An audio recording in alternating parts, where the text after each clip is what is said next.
regarding being disciples.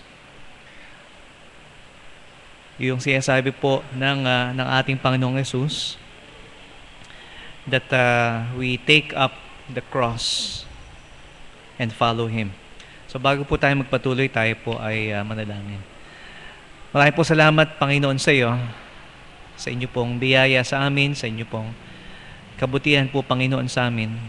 Higit pa po, Panginoon, sa anumang bagay na material or physical, dahil nakikita po namin na kayo po bilang aming tagapagligtas ay handa na at ginawa niyo po, Panginoon, na ibinigay po ninyo ang inyong sarili para sa amin.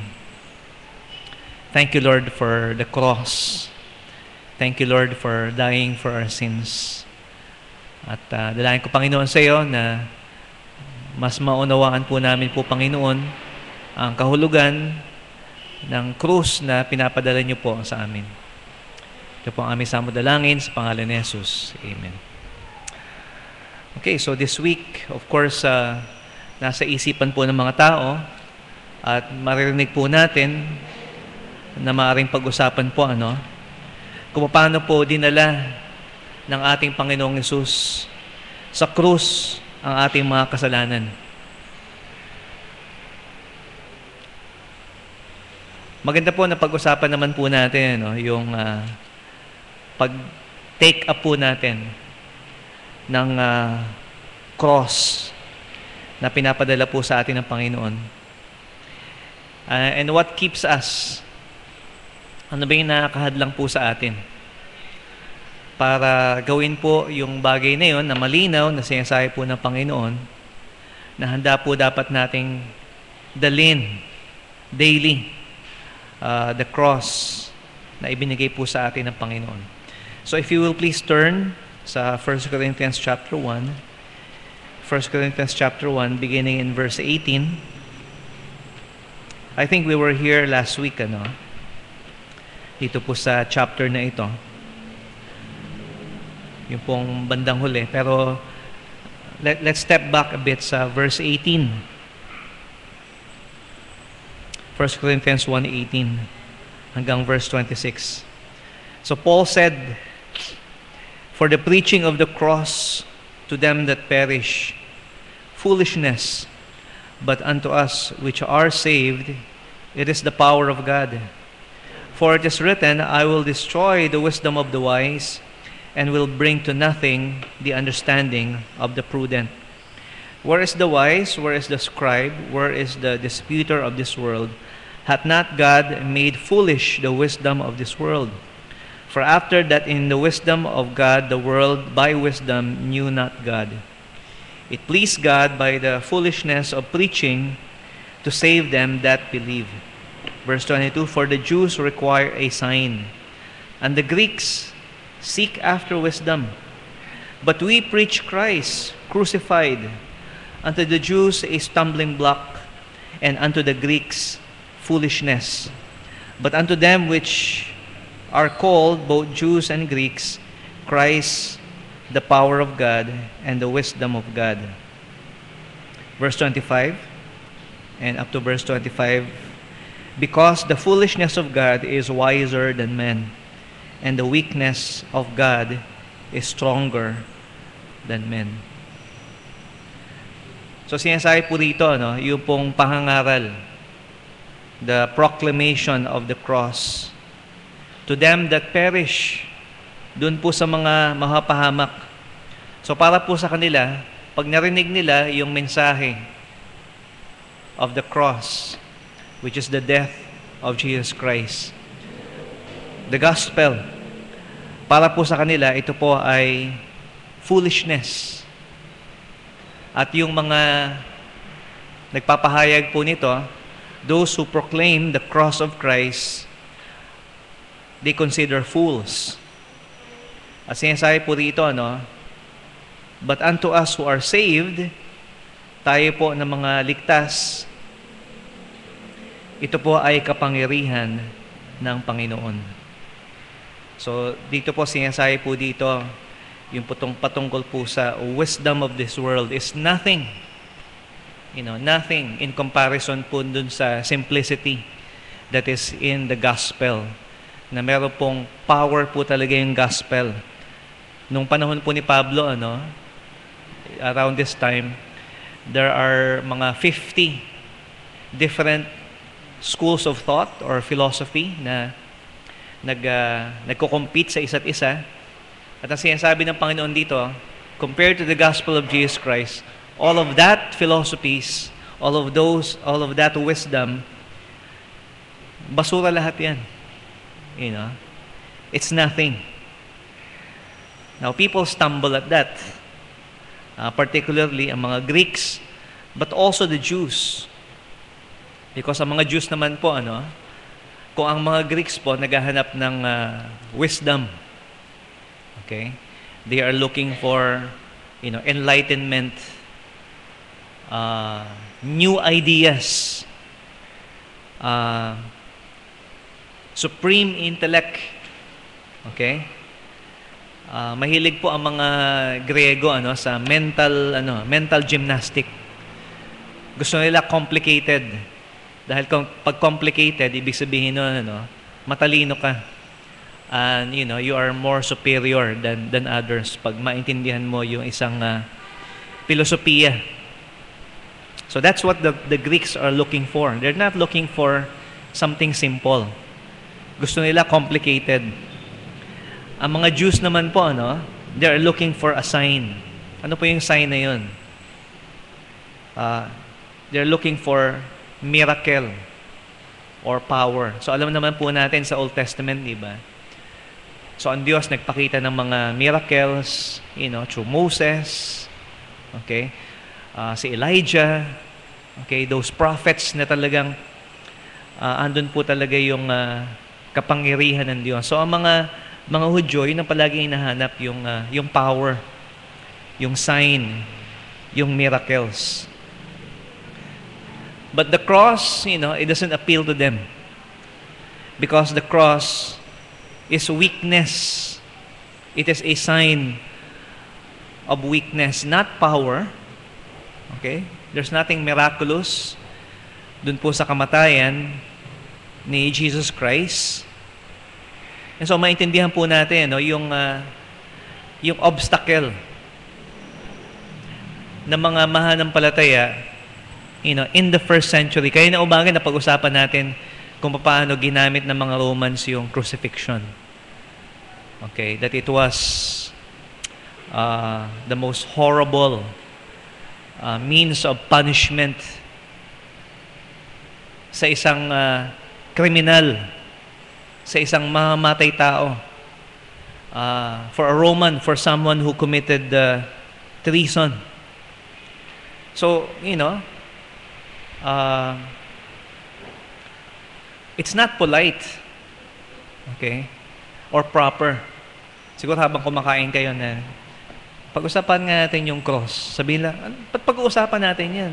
Excuse me, kumakain tayo, huwag natin pag-usapan yan. Hindi itong panahon para,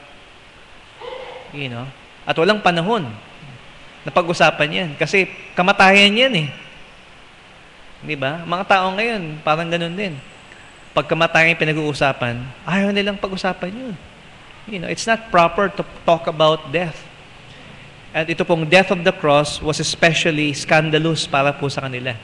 So imagine nyo po, paano nila i-share yung gospel na hindi nila i-mention na ang tagapagligtas natin ay namatay sa krus. So, in other words, they are ashamed.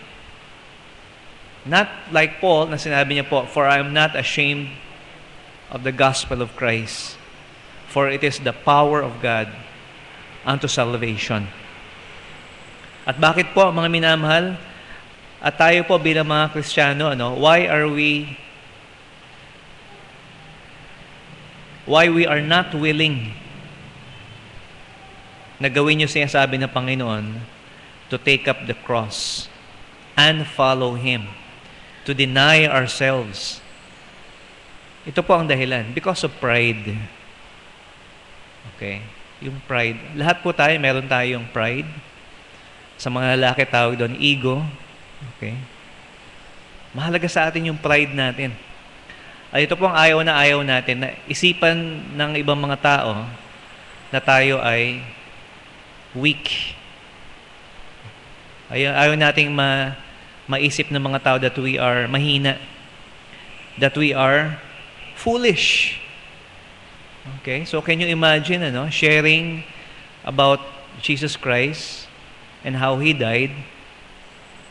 At ang unang-unang pumapasok sa isipan ng mga tao, kawawa naman itong taong ito. Na-deceive siya. Itong si Jesus. Okay? Mangmang itong taong ito. And they will probably shake their heads, At minsan ganun po ang naging po natin, isip natin. Na dahil ayaw po nating maisipan tayo ng mga tao na meron tayong kahinaan, even kahinaan sa isipan, na mapagkamalan tayo mga panatiko at miyembro ng kulto. So we, do not follow the Lord Jesus Christ. We are ashamed to declare the cross of Christ because our pride keeps us from doing so. Okay? Pero ano po sinasabi ni Pablo po rito? Unto us who are saved. So are you saved? Ligtas ka na ba? Binayaran ba ni Kristo Jesus ang iyong mga kasalanan?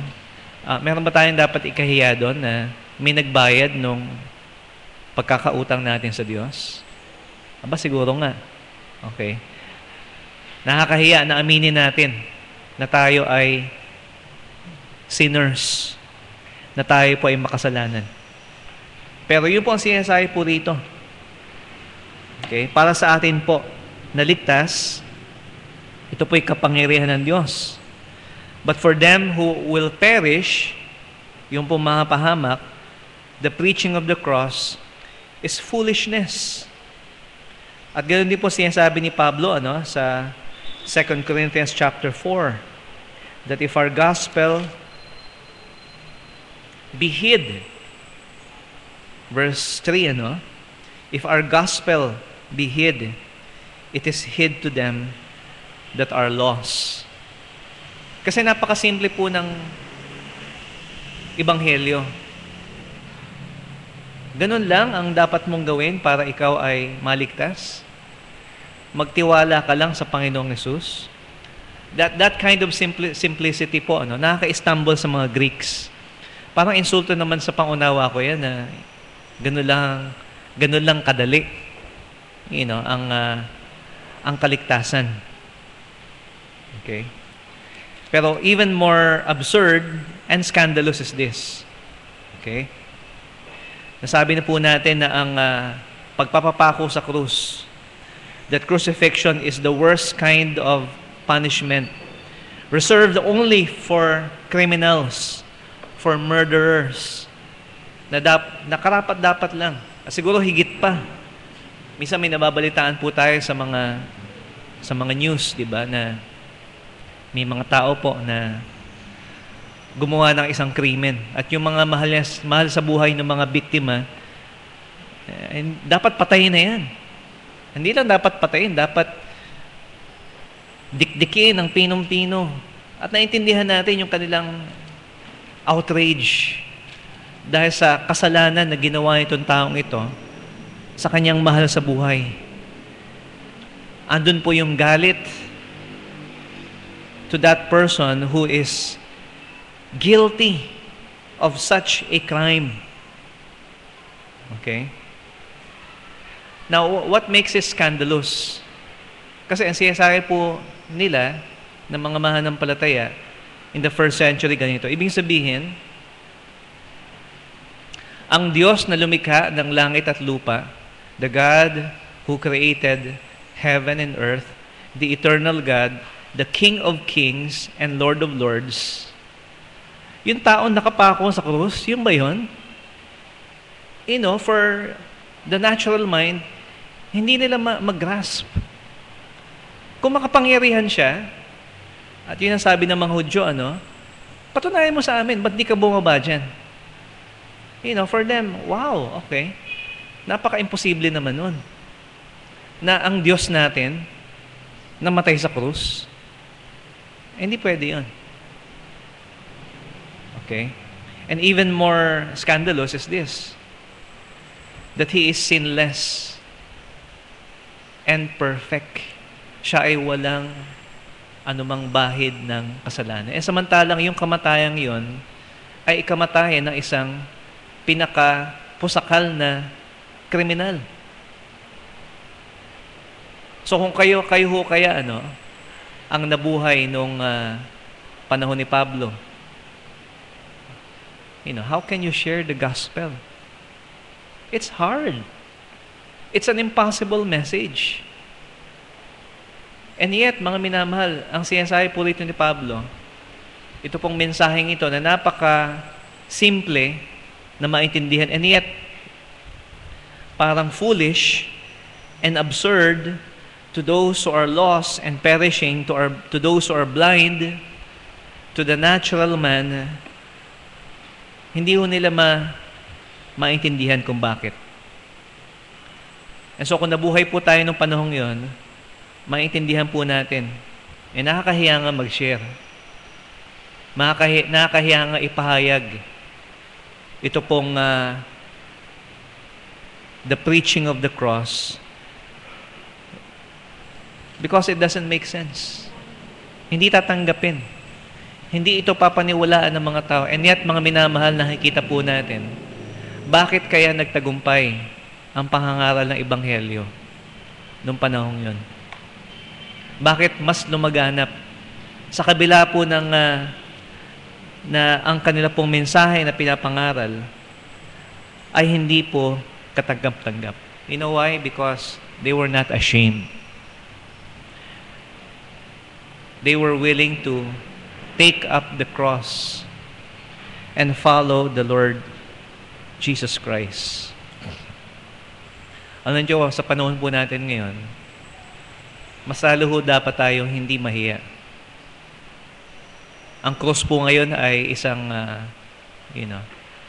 decoration na, hindi naiintindihan po ang pagkakaintindi po ng mga tao ngayon sa krus, hindi katulad nung unang panahon. Ngayon po, when you talk about Jesus Christ, lalo na itong week na ito, ay, maganda yan, mabuti yan. Okay? Tama yan, totoo yan. Bagamat hindi sila ligtas, bagamat hindi nila kilala ang Panginoon, and yet, somehow, the cross has gained some degree of respectability. So bakit mas mahirap po ba sa atin ngayon na pag-usapan, na ipahayag, to proclaim the cross of Jesus Christ? Bakit kaya sa panahon po ngayon makikita po natin, people are not ashamed of doing, alam nyo na, mga pornographic things, X-rated, okay? Makita natin na hindi nahihiya na ipamalita na, iba na asawa ko ngayon, so ngayon dito na ako, so, they show that in public. Just recently, the Pope of the Catholic Church, Francis, said sorry sa mga namolest na mga bata, na mga pare. And of course, that's not confined only to them. Marami po mga false teachers who do that also. So nakakahiya yung mga pinagagawa po ng mga tao ngayon, yung kasalanan. At ito po ay hayag sa buong mundo. So ano po ang judgment ng Panginoon sa isang Kristiyano, sa isang mananampalataya? Bakit siya kailangang mahiya? Doon po sa ginawa ng Panginoon para sa Kanya.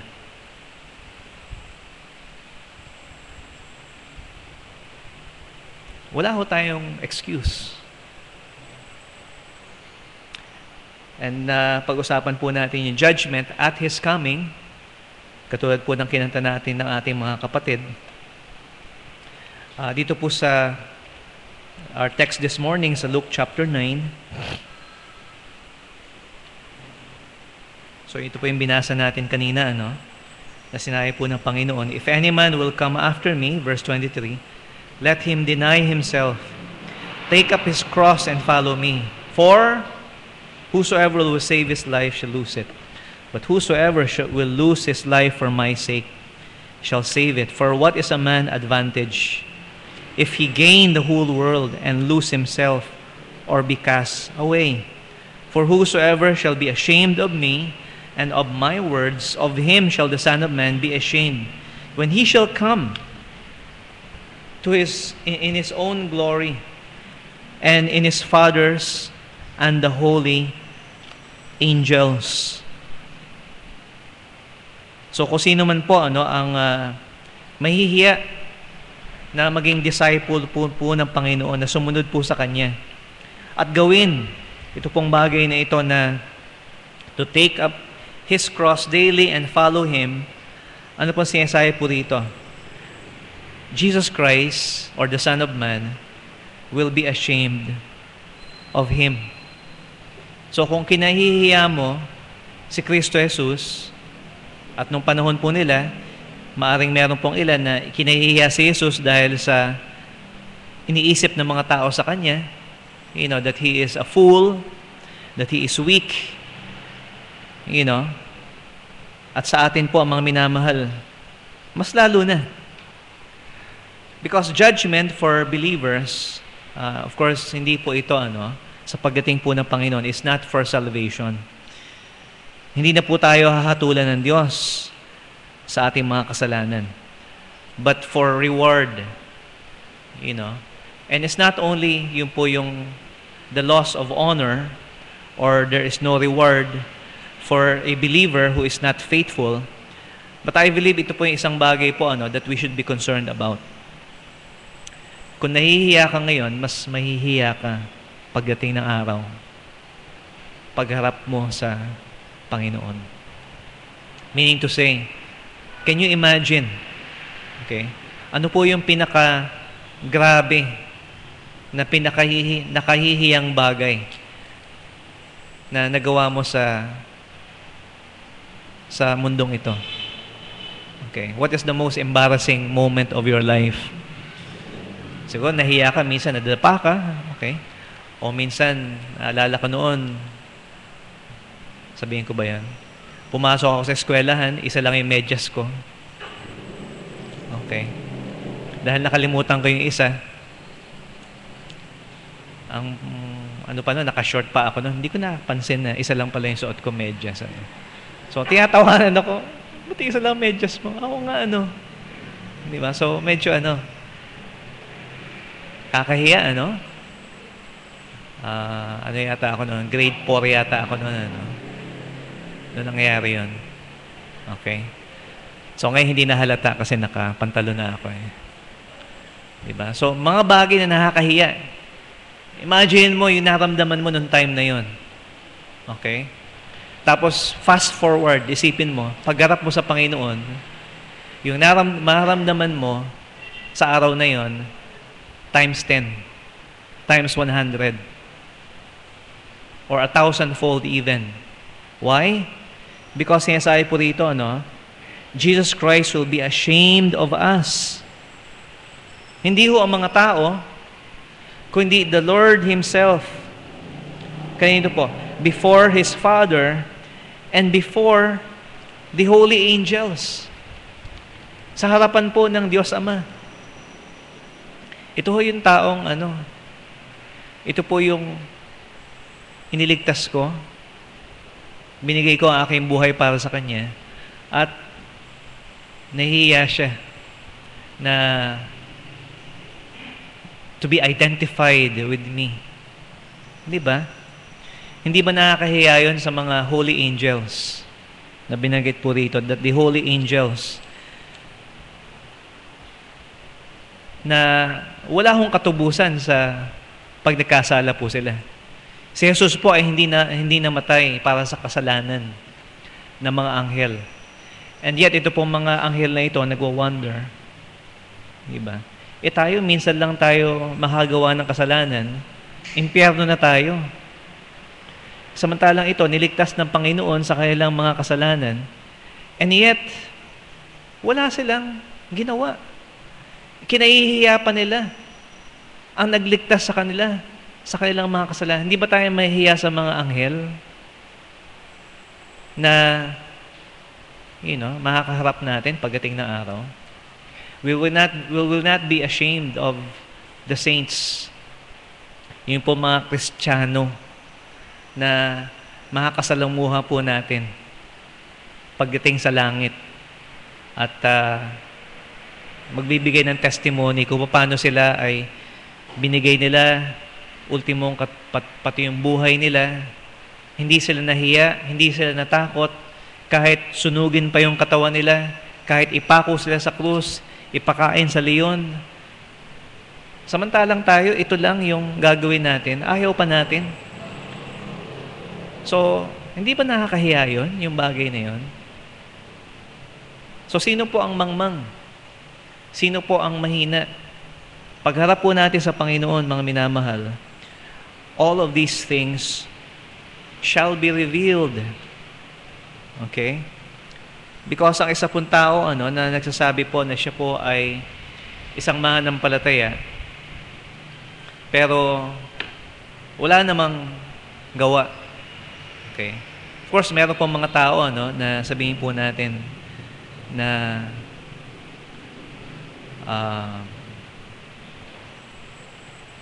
they have this testimony in words. So words lang. Hindi sila nahihiya to confess. Okay? I'm a Christian. I'm a believer. Pero malungkot po, hanggang doon lang. Kasi sino ba sa atin dito, ang tatanggi na sabihin natin, I'm a Christian. I don't think anyone here right now, will even deny that to people. Pero ang problema po, mga minamahal, yung pamumuhay po natin. Okay, yung actions. And James said, sa James chapter 2, faith without works, is dead. Faith minus works equals 0. Hindi pwede na masasabihin po ng isang tao na may pananampalataya siya. Okay. Pero hindi na kikita sa kanyang pagsunod. Okay. And of course, sa isang tao po na merong evidence ng kaligtasan, so he will not be judged. Kaya nga po pagdating ng araw, in the great white throne judgment, we have the book of life. So we're looking at the future, which could happen at any time pag bumalik po ang Panginoon. Na sinasabi po sa Revelation chapter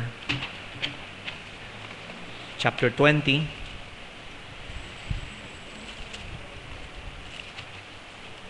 para po sa mga hindi maliligtas. Okay?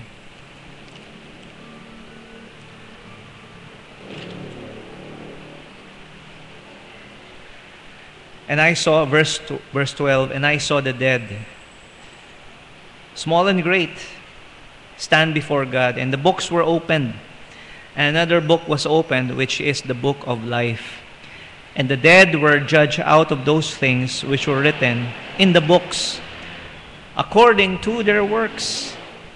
And the sea gave up the dead which were in it, and death and hell delivered up the dead which were in them. And they were judged every man according to their works. And death and hell were cast into the lake of fire. This is the second death. And whosoever was not found written in the book of life was cast into the lake of fire. So, pansinin po natin, yung aklat po ng buhay. So, ang judge po dito, mga minamahal, yung buhay po nila. Hindi lang po sabihin natin na ito po yung listahan ng pangalan ng mga ligtas. And of course, I know that there is that book. But also the other books are open.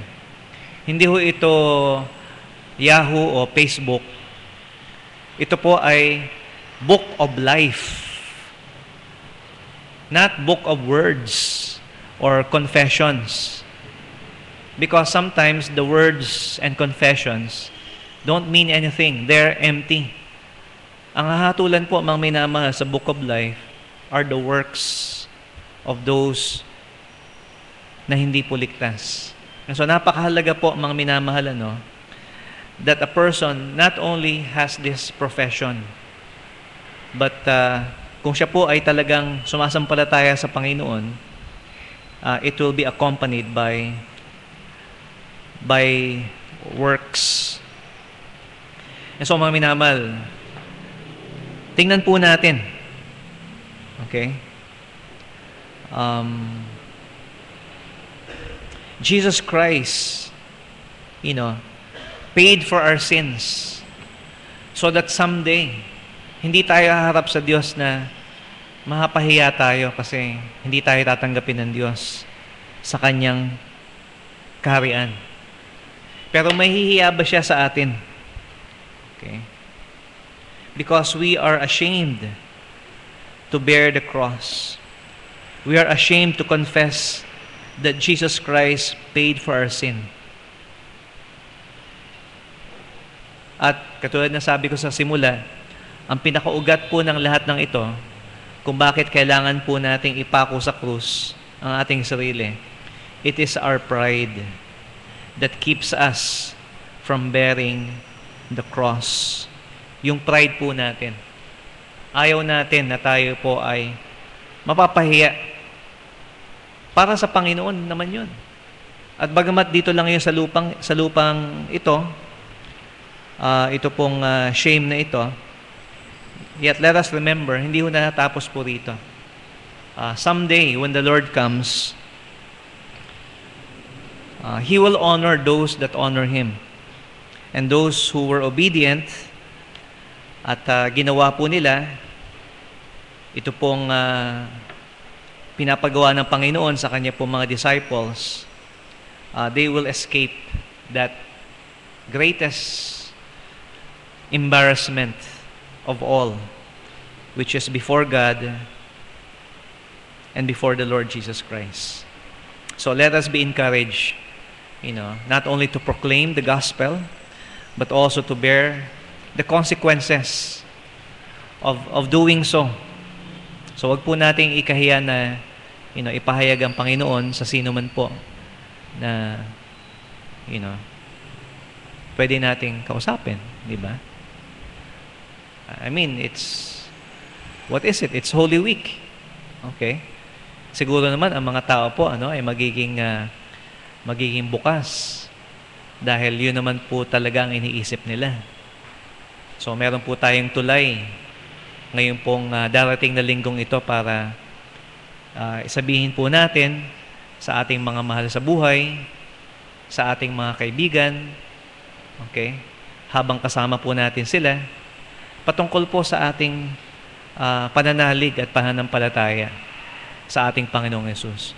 At kung isipin nila na tayo po ay mangmang, kung isipin nila na mayroong problema sa atin, kung ayaw nilang maniwala, then that's fine. Okay lang po yun.